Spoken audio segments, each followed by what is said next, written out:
Ladies and gentlemen, this is definitely not the third time I recorded this intro. Anyways, a lot of people had commented that DUSCLOPS was something that they wanted to see, very spammy, with the Hex energy gains, or buffs, I should say, being added. You actually get to the Shadow Punch in 3, which is pretty crazy every time.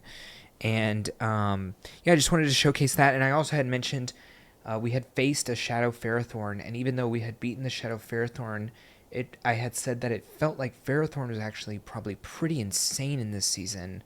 So I wanted to try that out, and it just so happened that Ferrothorn is pretty good with Dusclops, as it really handles a lot of the fighting types that are going to be really good against Dusclops, and it's neutral against the fire types, which you're going to see in Talonflame mostly.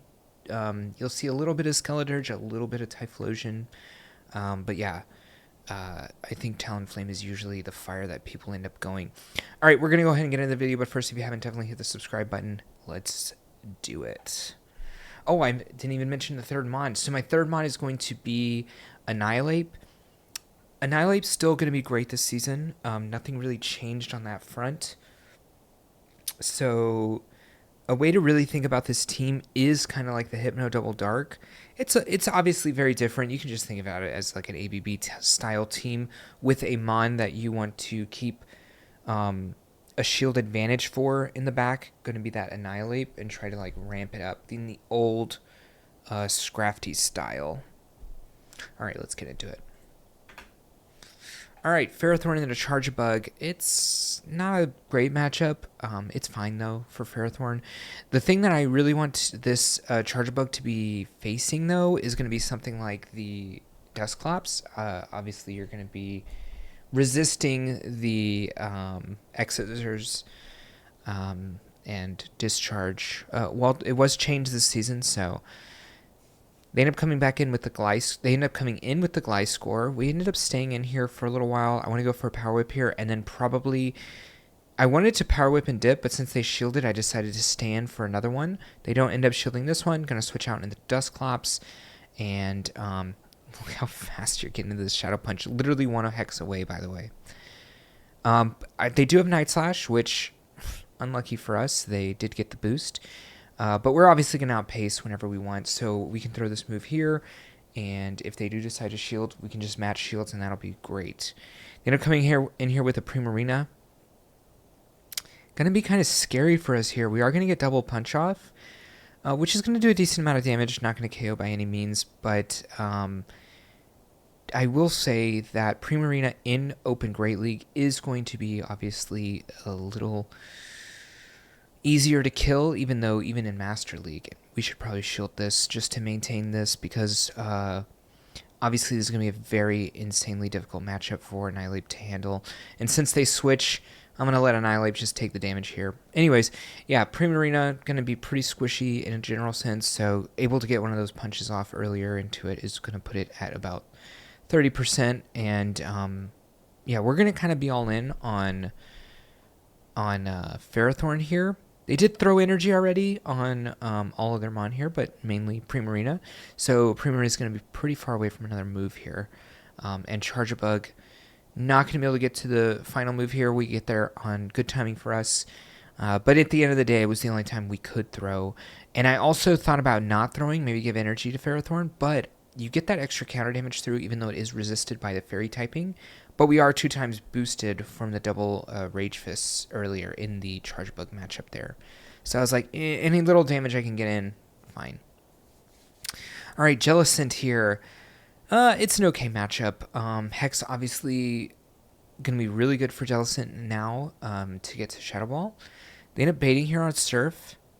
I think they didn't even go up to the Shadow Ball. Actually, do you get to Shadow Ball in 4? It's a good question. End up getting a shield here. They end up coming in with Wigglytuff. This is the one we want to see, Wigglytuff. Only thing we're going to have to be worried about is the Jellicent into the Annihilape matchup. So that's something to think about there. What move does Wigglytuff have? It's actually not Charm. It looked like it was like...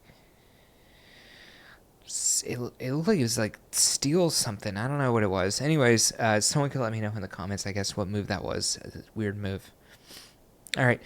They end up having a Gyarados in the back, and if we hit him with a Thunder, it'll be KO. But I didn't know if I was going to make it to it, so interesting. This is obviously going to one-shot for sure. And then we have DUSCLOPS into the Jellicent. We have 2 shields, and they don't, so... But technically, we would live a Shadow Ball here. So I think they're going to bait. They do end up baiting. It's actually pretty...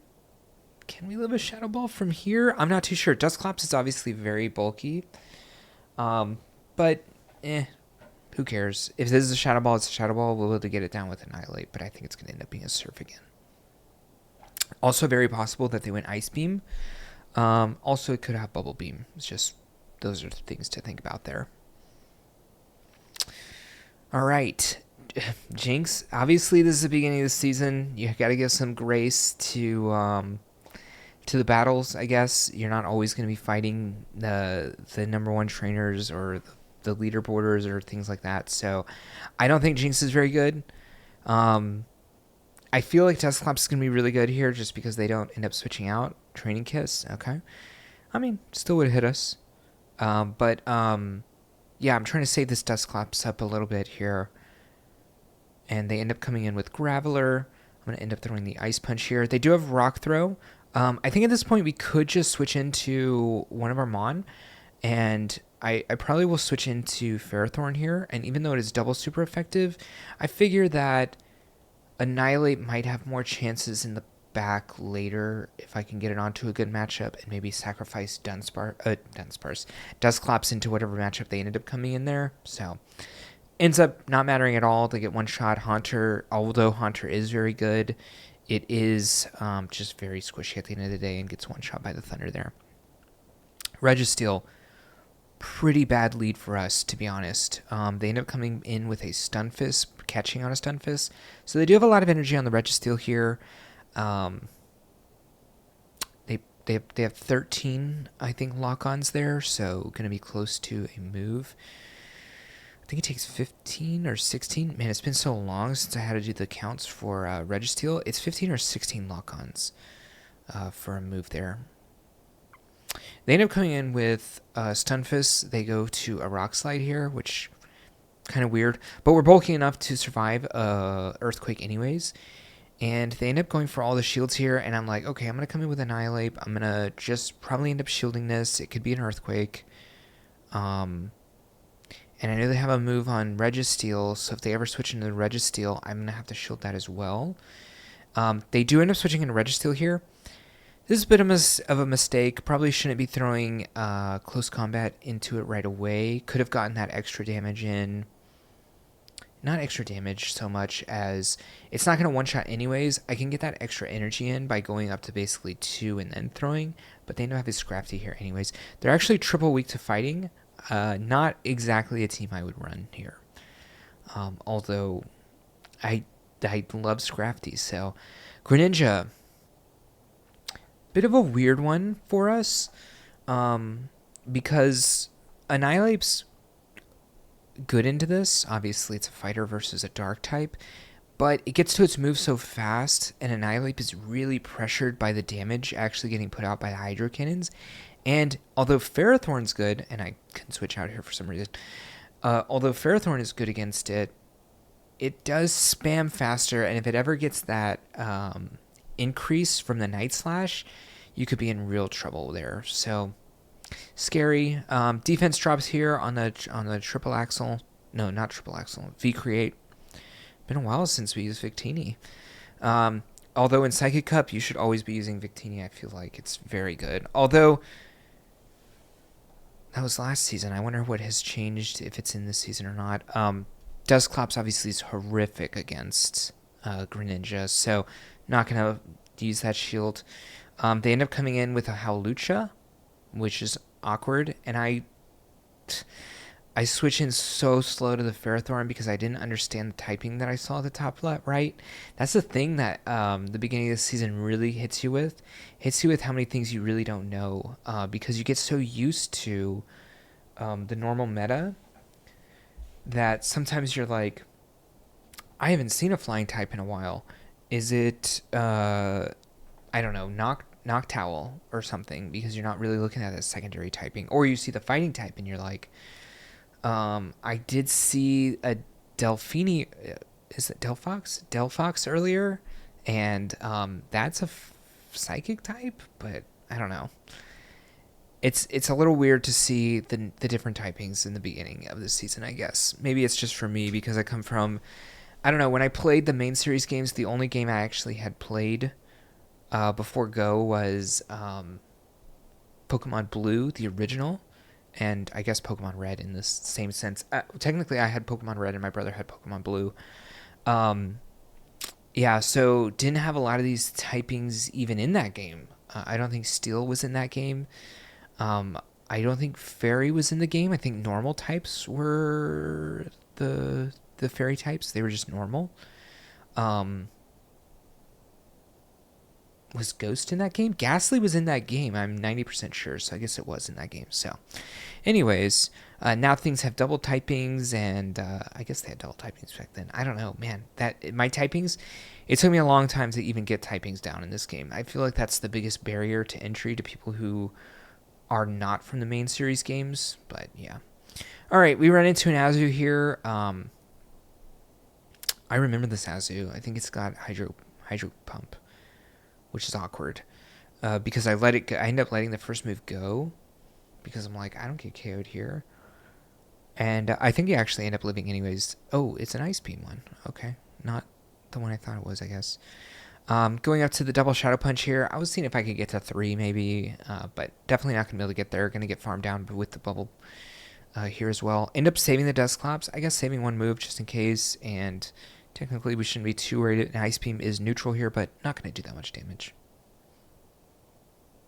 Actually did a lot more than I thought, to be honest. Alright, they end up having a jump left here in the back, and it's... At least I saved this Ice Punch. It's going to be double super effective. But it's barely going to do probably a little less than half, if I was to guess. Oh, it does a little more than half. And now I can shield once. And I can make it to another move. And we have to actually... Yeah. I was going to say, you kind of have to call an Aerial Ace here, because if they have double acrobatics, or they have acrobatics, they can definitely get to 2, and you're probably screwed.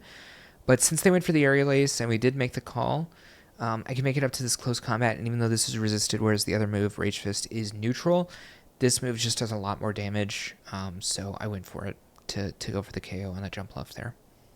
So sometimes you have to use the inoptimal move as far as efficiency, and go for just the damage winner there. Alright, Sableye here in the front. Sableye is a tough lead, to be honest. This one is... Oh my god. Did I catch a return? Did I catch foul play? Okay. Technically neutral. I can shield and farm down if that's the way I want to go about it. They end up going for Dazzling Gleam. Definitely they didn't need to do that. They could have saved a lot of energy by going for the foul play. They don't make it to another one anyways, but... I thought they were going to come back in, but they end up having Grumpig in the back. They end up shielding because I could have gone for the Rage Fist, which would have been the right thing to do. And then we have the DUSCLOPS here.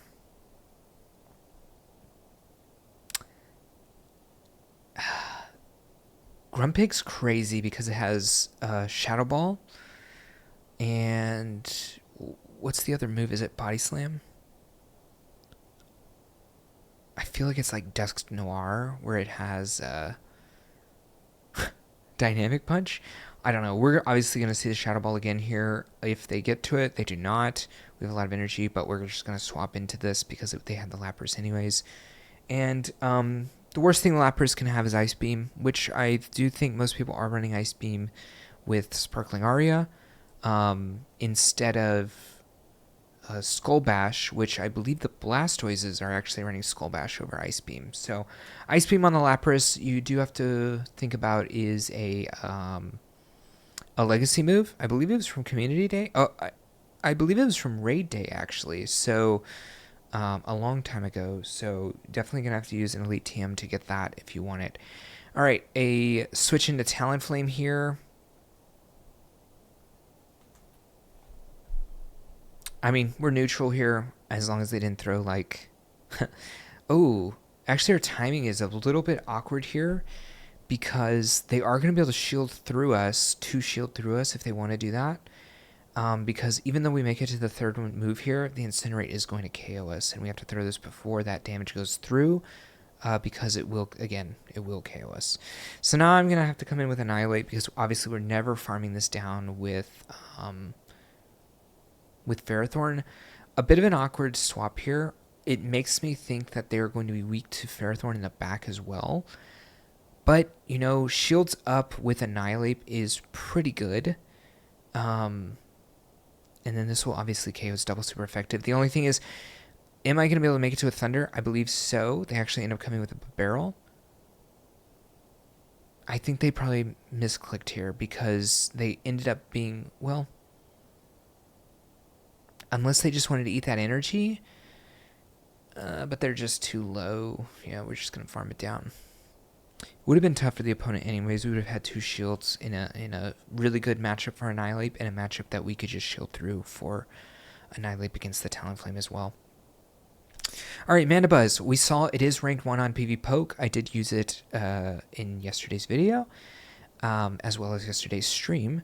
It is very good. Obviously, I like it personally with... well, it depends. In Show 6, I really like it, usually with Aerial-Ace, or not Aerial-Ace, with, oh no, I'm forgetting the fast attack name here. Air Slash? Yeah, Air Slash. And yeah, my phone kept, I think someone kept calling me, so it ended up stopping the recording. So you're going to see this matchup in a weird stance. I ended up calling a bait here. They did not bait. And then we're going to come in with the Annihilape here because they're just going to shield this, obviously, and we're in a bad situation here. I don't think we know what's in the back yet. Going to have to shield this. If I was them, I would throw Dazzling Gleam. They have a lot to get through here. They end up throwing Shadow Ball, great for me, and they end up having a Cordillea in the back. I decide what I should do is Rage Fist once, farm down, and have 2 Rage Fists for the Skeledirge there, and they're not out of move for 2 more Incinerates, so technically I'll still have 4 more counters to get through later. So I'm going to go 1, 2, throw Rage Fist, and then I'll probably just throw Rage Fist again because we do win CMP in this matchup as well, in case I miscounted and they are out of move. But I believe they're still 1 more Incinerate away from, and we see the Incinerate go through there, from Dazzling Gleam. Sweet. All right, Tentacruel. Bit of an awkward lead here. Most of the time they're not running. Most of the time they're running Acid Spray, which they want to use against us, and Scald. So not going to be too scared of a Blizzard. They obviously threw way before that. Not going to be too scared even of a Sludge Bomb. They end up, I guess, trying to call a bait here on a Grass Knot. We actually ended up going straight for that Thunder. They come in with Pidgeot. And I'm like, I don't really know what to do. I don't really want DUSCLOPS against this, but I might want to save this Ferrothorn for later. The whole point is kind of like an ABB. So I do decide to come in here. It's weird they're not running Gust, for 1. 2, I guess I just totally forgot about Feather Dance being a real thing. So I end up going for this KO here, or for the big move here, but we are 2 times reduced. But I actually am able to still farm this down. And they end up having an extra in the back, and this is going to be totally fine for us. We obviously can just throw the Shadow Punches into this. In Great League, this is pretty frail. Even in Master League, when people use it, Master League Premier is usually when you do this. It is also pretty frail for that too. So I end up going for just a farm down here. Which, if they end up throwing another Drill Run, it's fine. I'll farm them down with the Ferrothorn. So that'll be GG. All right, so that's going to be it for this team. It's really late here, so if I have nothing to say here, I guess we'll just let you go. But DUSCLOPS was a very good safe swap. I think it might be the best in this league. I've obviously only tried out like 4 teams right now. and it feels like it's probably the safest swap of the 4 teams I've used. Actually, it's not even close. It's definitely the safest swap. You don't have to... The best thing about being such a neutral and fast safe swap in this league is you don't necessarily have to play that ABB style. I know I'm known for ABB style teams. I think it's just... I don't know. It's safe to me. You know what to do every time. But this is more of like an ABC style team. Everything's kind of trying to find their fit in the team. You have, if you really like, in other games it's called Protect the Queen comps, which is protecting your one like win condition, which is going to be Annihilate most of the time, making sure to save the resources for that Pokemon and overpower. And the way that you gain those resources is through something that's very spammy, like the DUSCLOPS, which has a lot of really good neutral play. I believe the non-shadow is 6th on PvPoke. I don't have that pulled up right now, so it's 6th or 9th. It's somewhere in the top 10, so obviously it's very good against a lot of things. Something like Mandibuzz in the back is obviously going to be very bad for this team, and Mandibuzz even in the front's not the worst. So you could find yourself against teams that are like neutral leads with Ferrothorn, and then against Ferrothorn rather, and then having something like Mandibuzz as a safe swap or safe finisher for a lot of teams that you could really run into trouble for with this team. But other than that, this team's pretty well balanced. Again, it's ABC, which means that you're going to have a lot of neutral play against a lot of things. Obviously, there are things that can hard counter you, like the Mandibuzz into the DUSCLOPS, but that's just GBL. Anyways, I'll catch you all later, and if you haven't, definitely hit the subscribe button. Let me know what teams you're using still for this season. Hey, thank you for watching the video, and if you want to continue to support me, definitely click that subscribe button. You'll see any content coming out, and if you want another video on this same league for some more tips and tricks to other teams, check that video out right there, and I'll see you in the next one.